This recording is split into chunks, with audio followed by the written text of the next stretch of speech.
Genok TV, Shana Kitoko. Imagine yo na monde entier balelango makasi. Genok TV nangai, bana kini basepeli makasi. Ba diaspora, bana Congo. Bosunga Genok TV, ekende liboso. Shana munene, Genok TV, Shana munene. Imagine yo na monde entier balelango makasi. Genok TV nangai, bana Congo basepeli makasi. Bana kini, chaîne oiza pona bino. Pour nous dans moni ba image non par-ci par-là. On a sepela qui fort, bana Congo, bana Poto, ba diaspora. Vous s'abonner na chaîne Bino Genok TV, mingi ko lezati. Boki eza Genok TV. Vous s'abonner massivement, vous soutenir Genok TV, vous soutenir sous Banadia Dabiso Franck Ojivadol il est pour naba initiative. Genok TV.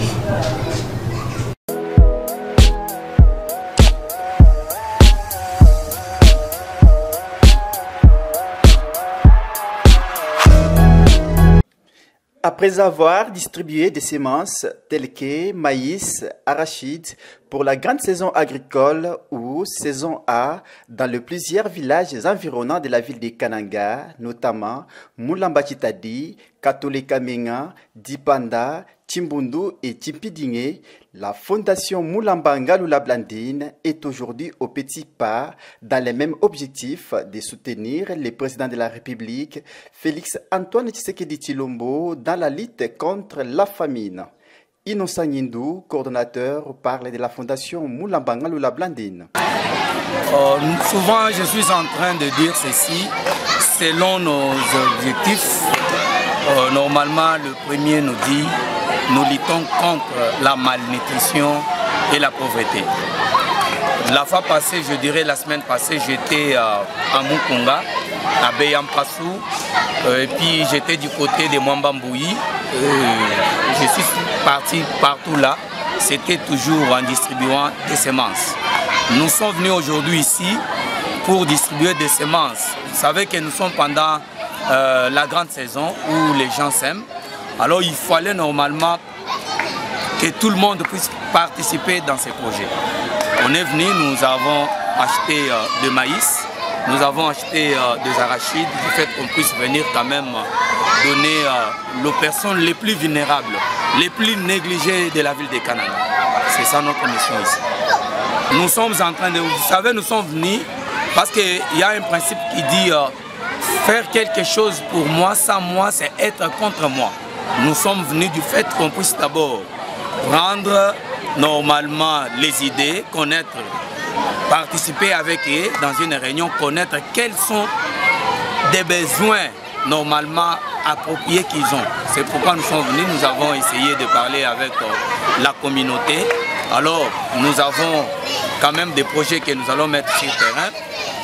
Dans les jours à venir, nous serons ici avec les ateliers de formation. Nous allons normalement prendre les jeunes. Il y a les jeunes filles que nous allons faire de tout possible pour qu'ils puissent quand même connaître comment faire la coupe et couture. Ce sont là les projets que nous sommes en train de chercher pour mettre sur le terrain. Bon. Et dans le cas de la fondation Mulamba Ngalula Blandine, c'est connu, ce n'est pas aujourd'hui, ce n'est pas la première fois, je le fais ici au Kasaï central. Il y a le radio qui parle de temps en temps, ce n'est pas la première fois. Mulamba Ngalula Blandine est une dame d'Nkonko. Normalement, elle est Mukwati Dimba pour bien dire, mais elle est candidate à la députation nationale, candidate à la députation provinciale et puis au conseil municipal d'Nganza. Un mot, je crois que nous allons normalement revenir pour des projets. Je suis en train de parler d'abord pour les projets. Pourquoi? Parce que nous avons les soucis de faire évoluer les Kasaï centrales. C'est là, chacune personne entre nous a quand même une responsabilité. Mulamba Ngalula est en train de faire ce qu'elle a comme responsabilité. Nous aussi, nous avons d'autres responsabilités. À la population, nous les avons donné normalement des semences. Notre souci, c'est du fait que la population puisse s'aimer. De sorte que dans les jours à venir, que cette population puisse avoir elle-même leurs semences. C'est ça notre souci. Ça d'abord c'est le premier souci.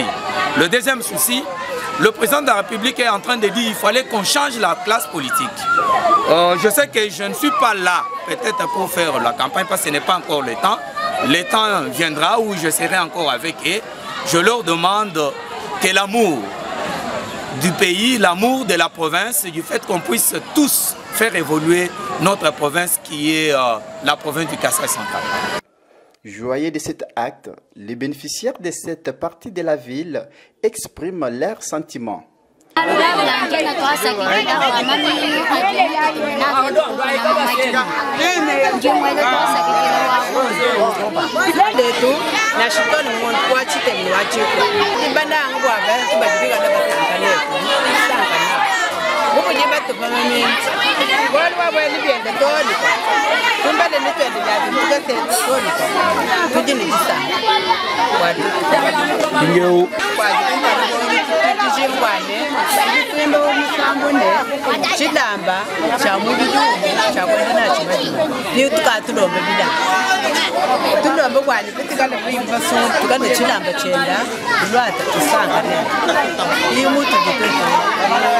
Signalons que Moulamba Ngaloula Blandine est candidate aux législatives nationales dans la circonscription électorale de Kananga.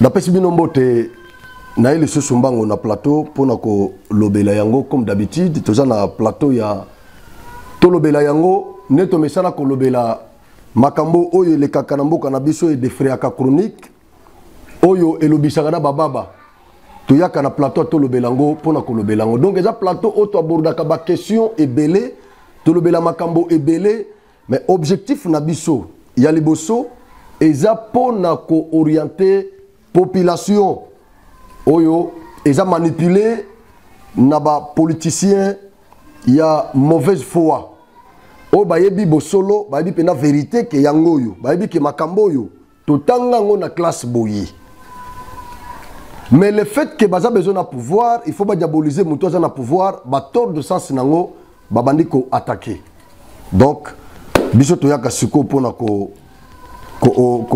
orienter l'opinion publique.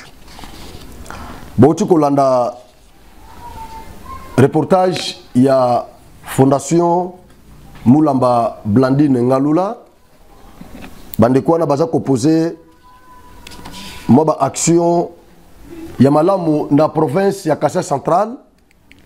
C'est la fondation qui est parmi ba fondation oyo ezo sala pour la kosunga paisible citoyen ya Kasaï central. Tous les bandeko au baza marginalisé, au baza na ba périphérie, il y a ville ya Kananga, au baza pena totalement oublié.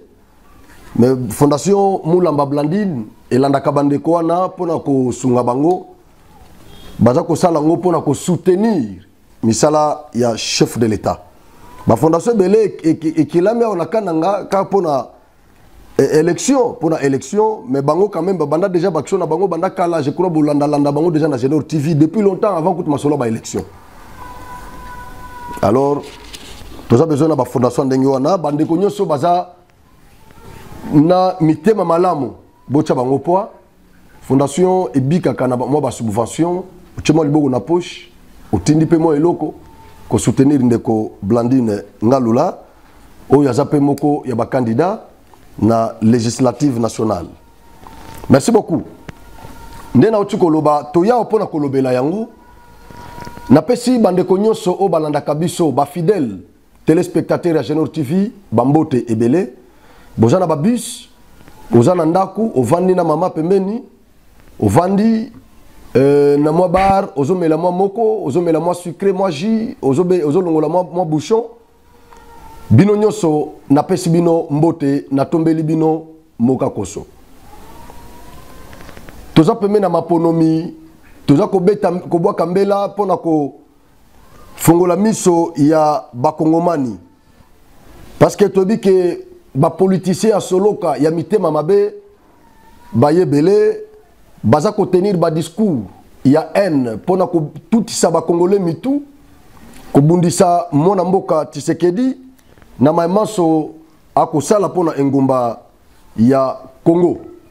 Voilà pourquoi biso toyaka de temps en temps pour na kolobela yango na sengi na bande konyoso baza kolanda biso bo partager lien ya émission soko za na abonner na biso te na sengi yo s'abonner et mingi na osenga bande ko bazo landa biso ne nazo loba boy parce que to ko aborder moi ba question ebele na sengi o aimer vidéo ezo coûter et le côté bitumo tozo bunda toza biso mon côté toza pena batu mususo bazana occasion ya kovana na ba plateau liboso micro kolobate mais tam so zana information abengi ndeko Frank alobi zo info yango wana nazu yango peza na source moko assure ou bien ngamo na za source ya assure tozu yango to travailler yango to balancer ba musupe bazalaka to lobby alobi non ngai moko na za na ngai journaliste te na fana na plateau te pona koloba mais lokola ya lobby malamu nga na lien oyo na tindeli pe ba congolais mususu pe batala comme ça to longola malentendu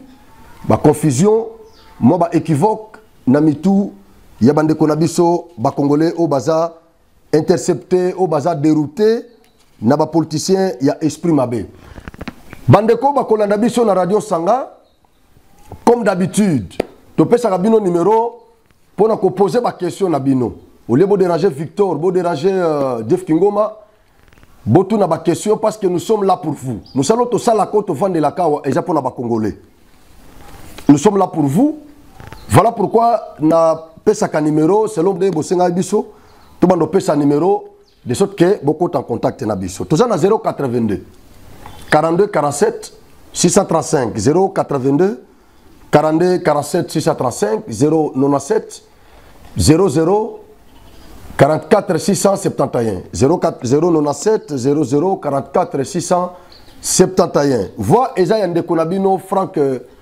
Ilunga Osvaldo nazana plateau à Genor TV soko zo lukabiso na YouTube comment Genor TV okozabiso facilement na YouTube Genor TV okozabiso kolanda biso mingi bandeko baza besoin na ba audio o bazo senga biso ba audio boke na radio Sanga bokozwa ba audio na biso bakopesa bino eza bola foi au foot na ngombongo te parce que eza bino boke na radio Sanga yebisa Victor ke na flash bachela yo ba audio ndenge zo senga bandeko mingi ba senga biso ba audio comment tokozwa ba audio ya ba émission na yo ou bien soko za na WhatsApp otindelinga na ba numéro na nga wana eza na WhatsApp okomelinga na kozwa mo lo ya ba audio na tindeli yo problème ezate biloko wana eza pona bino merci beaucoup.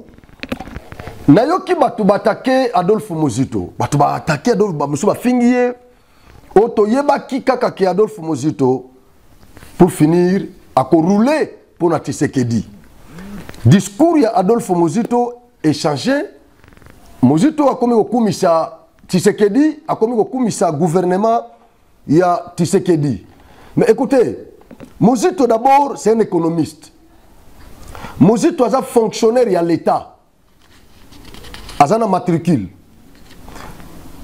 Muzito fut premier ministre dans ce pays. Muzito a yebi pasi o ezala kapona ko augmenter enveloppe budgétaire. Ayeba kapasi wana. Ayebi po fayu la kolo babato ba kolo bana bango. Mais pasi o ezala ko premier ministre charge wa zakanango. O ba premier ministre bazakanango pona ko matisaka ka enveloppe budgétaire. Bolongwe na montant moko boye année prochaine boke na montant mususu bosali ata augmentation ya 24,7% comme c'est le cas na projet budgétaire ya exercice 2024 donc augmentation ya 24% 24,7% ce n'est pas facile tolongola nanu polémique na biso politique la opposition, il y a haine viscérale. Mais tous les Muzito comme un scientifique, tous les Muzito local fonctionnaire à l'État, tous les Muzito local un ancien premier ministre. Muzito ayebi pas si il y a augmenter budget ayebi, qu'on mobiliser budget, bon mobiliser dans un projet, oui, dans projet, bo fixer montant moko boy. Ce qu'on appelle prévision budgétaire. Si koyo pas si ya kokende nango pe sous na autorité budgétaire, assemblée nationale. Akende ko défendre projet wana. A défendre projet budgétaire ne wana devant les élus. Ba élu wana pe bandi ma projet wana convaincre bango bandi ma projet wana. C'est un grand travail. Et sous quel wana te, il y a maintenant ce qu'on appelle la mobilisation. A kende siko yena gouvernement na ye a mobiliser budget, a mobiliser ba recette et atteindre montant wana oyo ba mi fixaki. Ce n'est pas facile. Mozito ayebi ba étape nyonso wana. Ayebi comment un premier ministre souffre. Au cause de la prévision, mais pour mobiliser ma recette, pour atteindre montant wana oyo mi fixaki. Mais au cas pour finir, ou échouer, ou atteindre yangote. Pour finir, vous procédez na révision ya loi budgétaire. Pas à la hausse, mais à la baisse. Parce que na bané nyonso oyo eleki. Na ba gouvernement nyonso oyo eleki. Toti kala koyoka te. Que gouvernement a présenté projet moko projet moko budgétaire na assemblée na montant moko boye tango ba kesiko na mobilisation ba atteindre montant wana ou soit surtout ba lekisi montant wana c'est tout ça ba lekisi ko atteindre un problème te beaucoup ko atteindre montant mais ko lekisa aller au-delà il y a montant fixé to tikala ko kango pesaté et puis kaka na même année budgétaire assemblée nationale bah, il faut réviser les sous cette loi budgétaire. Pas à la baisse, mais à la hausse. Abino, montant moko boye, déjà qui fixé dans la loi budgétaire, mais la mobilisation, gouvernement a mobilisé recettes et qu'au-delà, il y a un montant qui fixé. Alors il faut maintenant revoir les sous cette loi budgétaire. Total le sous secteur moussous comme ça, moi excédent wana to bakisa namo bak secteur moussous. Ça ne se fait pas dans ce pays. Mais tout le monde a yango sous le régime de Tshisekedi. Na premier ministre Nani Samalou Kondé. Mais Mozito Oyazalaki premier ministre Namboko ayebi makambo na zoloba ayebi processus wana ndenge zalaka. Ayebi pasi ya mobilisation ya ba recette. Mozito ayebi. Et tant que zomona sikoyo premier ministre moko ya jeune na régime ya Tshisekedi o bazo bundisa plus IGF pas pembeni au cours de compte pe kuna motivé o baza ko bundisa la kleptocratie bazo bundisa dilapidation il y a fonds publics o bazo bundisa détournement corruption gabegie financière Mozito moni premier ministre ya ndenge wana na président ya ndenge wana Babundi, basali prévision, année passée, ils ont quitté 32 457 milliards de francs congolais. Projet budgétaire année passée. Ce qu'on année oyo, na exercice 2024, Bakeko présenté 40,464 milliards de dollars. Donc, augmentation, et ça, il y a 24,7%. Ce qui fait en dollars 16,6 milliards de dollars, Bayama. Oyeza présenté, projet Obakeko déposé dans l'Assemblée nationale. Et tant que vous avez la mobilisation, na yebi ke bako mobiliser mbongo ko monana. Ah oui, et au monana. Alors Mozito qui a compris tout ça, Mozito qui s'est dit non. Ba jeune oyo basali musala. Parce que Mozito banda kala abanda ko reconnaître sincérité ya Tshisekedi. Mozito ayebi, alors même na top Congo que c'est un garçon sincère. C'est un garçon honnête. Mozito ayebi aloba yango. Malgré les guerres na bango politique, mais il sait que Félix est un garçon sincère. Ndenge moko qualifié. Sikoyo, Muzito aza ko reconnaître ba effort ya Tshisekedi na gouvernement na ye Sama Lukonde. Effort bango ba sali. Année passée, 32,457 milliards de francs congolais. Année Oyo, 30,464 milliards de francs congolais. Excédent à combien de pourcents? 24,7%. Mozito alobi non. Soki nandimi yangote, c'est que naza malhonnête. Soit j'ai la haine viscérale contre Tshisekedi. Na congrès, il y a nouvel élan. Mozito a commencé par reconnaître les efforts fournis par ce gouvernement. Et par Tshisekedi et son régime. Il a félicité. Il a félicité. Tout en déclaration Mobutu. Je n'ai pas de Mobutu. Viens c'est school. Viens c'est school. Viens c'est school. Il y a tout en déclaration, il y a un Fumumpa. Je m'excuse. Nous félicitons le président Tshisekedi pour l'augmentation significative de l'enveloppe budgétaire du pays. Cette reconnaissance souligne l'ampleur des changements positifs observés sous la présidence de Tshisekedi. Ça c'est Mozito, Adolphe Mozito. Je vous ai toujours dit que selon moi, ça n'engage que Franck qui vous parle. En RDC, le vrai opposant, l'opposant selon ce que nous avons appris à l'école, le vrai opposant, le politicien qui pratique cette véritable opposition, c'est Adolphe Mozito. Adolphe Mozito ne pratique pas l'opposition de la haine viscérale, non. Comme c'est le cas avec les autres. Mozito, lui, fait l'opposition proprement dite, l'opposition donc d'amour. Il aime d'abord sa patrie. Parce que la notion de la patrie est liée au sang. Mozito aime d'abord le Congo. Lorsque le Congo gagne, Mozito applaudit. Et Mozito félicite. Et lorsque le Congo perd, Mozito déplore. C'est ça la vraie opposition et c'est ça le vrai opposant. Ce n'est pas les autres là que nous connaissons, je ne vais pas citer leur nom ici pour ne pas faire leur propagande. Ils rejettent tout ce que Félix fait. Tout ce que Félix fait, il rejette.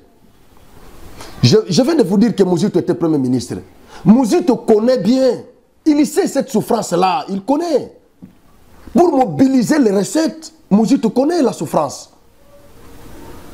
Mais lorsqu'il constate que sa voix, ça marche, avec le jeune Premier ministre Sama Lukonde, ça marche. Il ne parle pas trop, Sama Lukonde. Mais il est en action, l'homme de la confiance du chef. Mozito n'a pas mis cette haine-là viscérale, n'a pas mis d'abord, n'a pas compté sur leur guerre politique, sur ses intérêts politiques. Non, Mozito n'a regardé que les intérêts de la République. Parce que c'est le Congo qui a gagné. Maintenant, qui batu bazako finga Mozito, bazako finga Mozito. Moi, je vous comprends parce que notre départ a été déjà biaisé. Pour nous, être vrai opposant, c'est insulter machin, patin, placebo, proxy, imbécile. Ça, c'est être voyou. Ça, c'est être vrai opposant. Quand on insulte, oui, c'est ça l'image. Quand vous traitez le chef de l'État de Kivoubé, et mon temps, vous traitez le chef de l'État de Kivoubé, ah, Nzambe nangai. Obi quelqu'un mona pesa ngala kotika ngote. Mutumoko bengi nga ono ngai. Oh yo, zolo bela Moïse Katumbi. E bona botusa ngabi yo. Nini? Moïse Katumbi ngo ye sana. Bakolo belete.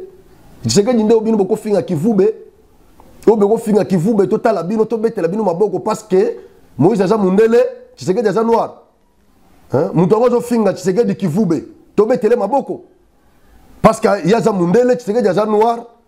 C'est que des Congolais et il y a des étrangers. Donc, il y a imposé qu'on finga Tshisekedi a un pays qui vous. Vous trouvez ça normal? La gazette Moutouana Mabé, Ah oui. Donc c'est ça l'opposition et pas Nabiso. Lokola déjà et lokola neza na makila. Poza la vrai opposant ezande kobo ya nyonso au régime ezo sala. Et pas Nabiso et lokola moko batia bato na mitu ezake pose à la combattant il faut zaka na opposition. Si vous avez le pouvoir, vous avez boyé, tant vous avez bakelo, vous avez combattant, bino vous avez combattant, bino vous avez collaboré. Collaboré, on a collaboré nanan. Vous avez la 4e guerre mondiale. Vous avez la 4e guerre mondiale pour la collaborer. Et nous avons collaboré nanani. Celui qui est au pouvoir, il est en train de construire le pays. Mais naebi ke makamususu ezana no kotatone, c'est normal parce que 5 ans mutoko tonga nyonso Congo mobimba Congo c'est un pays mastodonte. Mutoko tonga Congo na manda mon côté, c'est normal. Nika katanope ezananu toyebi social pezananu boite nous les savons parce que on se beaucoup évoqué toyebi yango. Na oki mutu moko abete logo moko no tango bozo pesa mutu manda pendant 5 ans et à la fin mutu na za ko présenter bino hôpital moko. Est-ce que tu sais que il y a l'accès hôpital moko? Mais je ne comprends pas ce qui Kouswanika, ce qui Fabien Kouswanika, quelque chose comme ça. Nakobengelo vient à Gabriel Mokia. Nakobengelo Gabriel Mokia. Oh non, Moutazu mandat 5 ans et il vous présente un seul hôpital. Est-ce que tu sais qu'il a présenté un seul hôpital? D'abord, Nabidie Oyo, exercice 2024. Bah, secteur où ça privilégié. Nabidje Oyo, Yaliboso, sécurité. Yami Balé, gratuité de la maternité. Gratuité de l'enseignement primaire.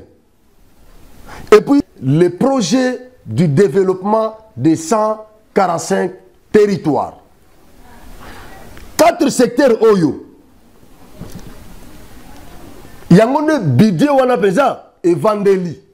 Oui, le secteur nous soupe c'est normal, il y a un secteur nous. Mais d'abord, 4 secteurs Oyo, nde kozala privilégiés pour na budget, il y a exercice 2024 enveloppe budgétaire wana. 4 secteurs nde kozala pena privilégié. Mais nde kwana soki Fabien Kouswanika, soki Kouswanika, alors bien non Félix bilan naye eza résumé na hôpital kaka moko soki mama yemo bayama. Est-ce que moutoua ça normal? Est-ce que ça normal? Est-ce que ça normal? Biloko nyonso tongami oyo Fabien amoni yangote. Francophonie, stade de martyrs, oba réhabilité, Tata Raphaël, biloko tout ya j'ai francophonie, Fabien Kouswanika amoni yangote. Quelle haine! Quelle haine! Nous devons soutenir, bano soutenir Fayoulou. Azaka lelo aboyi ko postuler, lobby andimi ko postuler, lobby kuna aboyi côté, lobby kotoyo. Est-ce que moutoua n'engwana tango to pese mandat, qu'est-ce qu'il fera? Un irrésolu. Aujourd'hui il dit A et demain il dit B. Donc un versatile.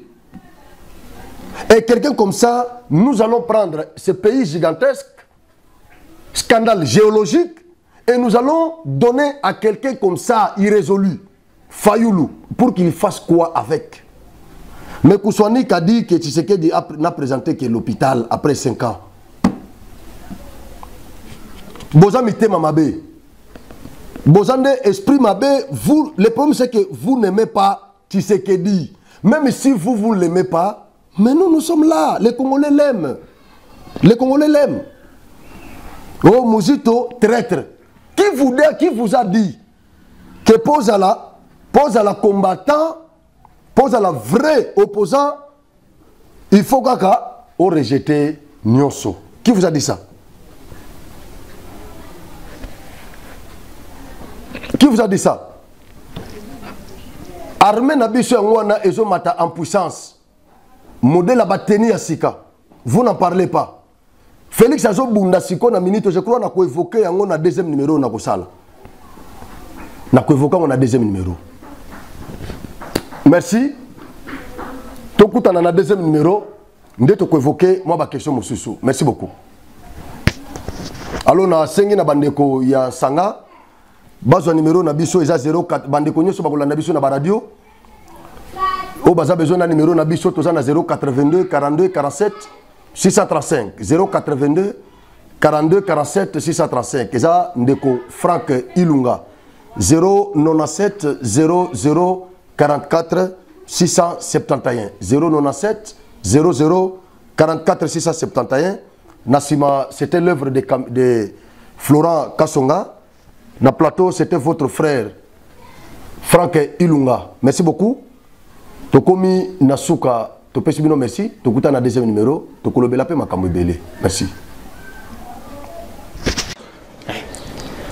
Geno TV, Shana Kitoko. Image na yo na monde entier balelango makasi. Geno TV nangai. Bana kini basepeli makasi. Ba diaspora, bana Congo. Bosunga Geno TV ekende liboso. Shana munene, Geno TV, Shana munene. Image na yo na monde entier balelango makasi. Geno TV nangai. Bana Congo basepeli makasi. Bana kini, chaîne oiza pona bino. Ponga mo dana moni ba image nango par-ci par-là. Donc na sepela ki fort, bana Congo, bana poto, ba diaspora. Vous s'abonnez à la chaîne Abino Genor TV. Minga Boki, Eza Genor TV. Vous s'abonner massivement. Vous soutenir Genor TV. Vous soutenir sous Manadia d'Abisso. Frank Ojivadol, il est pour une initiative. Genor TV.